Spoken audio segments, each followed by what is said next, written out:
복음연구소 소장 오성곤 목사입니다. 우리나라 대한민국은 법치국가입니다. 이 법치국가에서 가장 중요한 것이 어떤 억울한 일이 있을 때 법 앞에서 심판을 받고 있을 때 가장 중요한 기준이 있습니다. 바로 형사소송법 307조에 말하고 있는 모든 사실의 인정은 증거에 의한다. 다시 말해서 증거 채택주의를 말하고 있는 거죠. 증거가 있느냐 없느냐의 문제는 어떤 사건 또한 어떤 사람을 살리느냐 못 살리느냐의 중대한 문제를 해결하는 중요한 요소가 되기 때문입니다. 1992년 4월 29일에 일어났던 LA 흑인 폭동 사건에 대해서 역사는 잘 기록하고 있고 저희들도 알고 있습니다. 일명 로드니 킹 사건이라고 불리우는 이 사건. 이 사건이 이렇게 큰 문제가 될 수 있었던 이유는 단 하나입니다. 바로 피투성이가 된 로드니 킹 흑인 이 킹은 그대로 경찰서에 끌려가게 되죠. 이 장면을 인근 주민이 비디오로 찍었고 그 비디오가 바로 그 다음날 방송사에 제보되어 이 영상이 뉴스에 방영되게 됩니다. 4명의 경찰관 중 3명은 무죄, 1명은 재심사 결정이라는 말도 안 되는 재판 결과에 분노한 로스앤젤레스에 거주하는 흑인들이 길거리로 나와 시위를 벌이게 된 것이죠. 결과적으로 한 60여 명 이상의 사람들이 죽게 되었고 또한 100여 명 이상의 부상자가 발생했고 거기에 특별히 LA에 있는 코리안타운의 90%가 파괴되는 엄청난 손실을 가져오게 된 것입니다. 무엇 때문에 이렇게 그 엄청난 사건으로 발전될 수 있는 계기가 되었을까요? 바로 그 인근 주민이 찍은 비디오 하나, 바로 그 증거물 때문입니다. 이 땅에서 이 법적 문제에서 증거물 하나가 이렇게 심각한 결과를 만들 수 있다는 것을 보게 된다면 이 시간 우리는 우리의 영혼, 우리 자신의 영혼의 문제에도 어떤 증거물 하나가 엄청난 결과를 가져올 수 있다는 걸 반드시 생각하셔야 합니다. 당신의 영혼의 문제도 바로 증거물 하나가 있느냐 없느냐의 차원이 얼마나 큰 결과를 만들어내는지 분명히 알아야 합니다. 우리 모든 인간은 죽게 되죠. 죽음이 끝이 아닙니다. 반드시 모든 인간은 하나님 앞에 서게 됩니다. 창조주 되신 그분 앞에 섰을 때 우리는 가장 중요한 증거물 하나를 반드시 가지고 있어야만 합니다. 그것은 다름 아닌 구원의 증거입니다. 거룩하신 하나님 앞에 섰을 때 당신에게 구원의 증거, 구원의 확신이 있느냐 없느냐는 영원한 생명이냐 또는 영원한 심판이냐를 판가름하는 엄청난 결정을 하게 되는 것입니다. 요한일서 5장 11절에 또 증거는 이것이니, 증거, 우리 예수 믿고 구원받은 성도들의 증거가 뭐냐? 바로 하나님이 우리에게 영생을 주신 것과, 여기서 가장 큰 세상의 종교와 기독교의 큰 차이를 생각해 볼 수 있습니다. 세상의 모든 종교가 아무리 기독교같이 보이는 모습을 가지고 있다 한들 절대로 기독교를 흉내낼 수도 없는 단 한 가지 진리가 있다면 그것은 바로 하나님이 우리에게 영생을 주셨고 그 영생을 소유했느냐의 문제입니다. 당신은 하나님이 우리에게 주신 영생을 가지고 계십니까? 그 증거를 가지고 계시냐 말입니다. 하나님이 주신 영생을 소유하는 자만이 말할 수 있는 신앙 공동체, 그것을 종교라고 굳이 말한다면 그 종교는 오직 기독교뿐입니다. 성경은 한마디로 세상 모든 사람에게 선포합니다.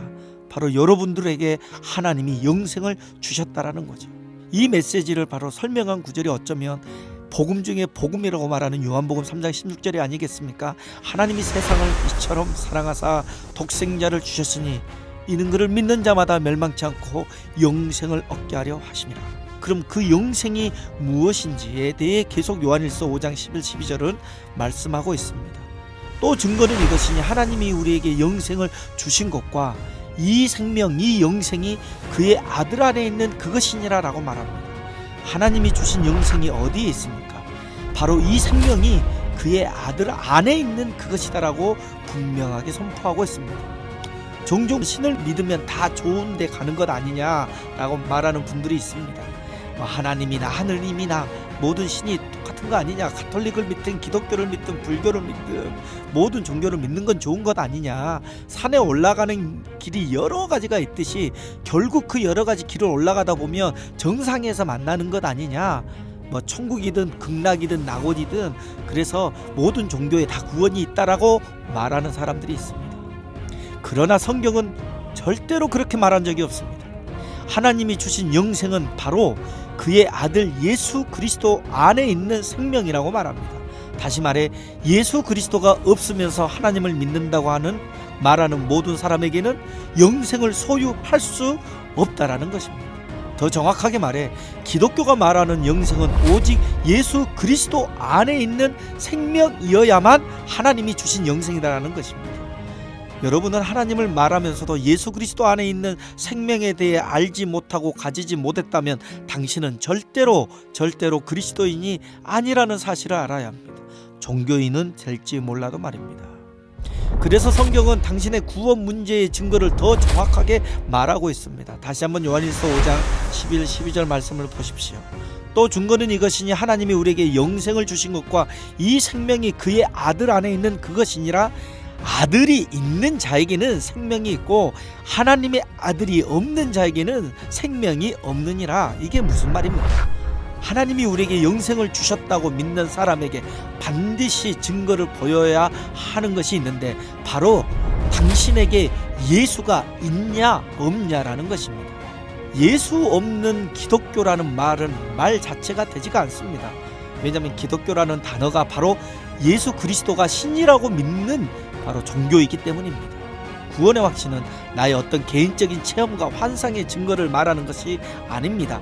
유일한 증거 되시는 예수, 그 예수가 당신에게 있냐 없느냐의 문제입니다. 당신에게 예수 그리스도가 있습니까? 많은 사람들이 예수를 말하지 않고 신앙생활을 말한다고 합시다. 그렇다면 그는 진정한 기독교 신앙을 말하는 것이 아닙니다. 오늘 나에게 예수가 있는가 없는가, 내가 예수를 나의 구원자, 나의 주인으로 모시면서 예수 없는 삶을 생각할 수도 없다라는 것입니다. 예수님은 나의 구원자여 주인으로 모셔드렸다면 그분과 함께 영원토록 동행하는 게 예수 믿는 그리스도인들이죠. 만약 오늘 메시지를 듣고 과연 나는 기독교의 이 엄청난 증거 대신 예수님을 소유하고 있는지 없는지에 대해 확신할 수 없다면 가까운 교회에 나가셔서 절대적인 증거가 되신 예수 그리스도, 그 복음, 그 십자가의 은혜를 소개받으시길 바랍니다. 오늘도 오직 하나님이 주신 영생, 바로 예수 그리스도 안에 있는 그 생명의 증거가 저와 여러분 가운데 역사하사 아직도 예수 없이 사는, 생명 없이 사는 죽어가는 영혼들을 구원하는 복된 하루가 되시길 주의 이름으로 축원합니다.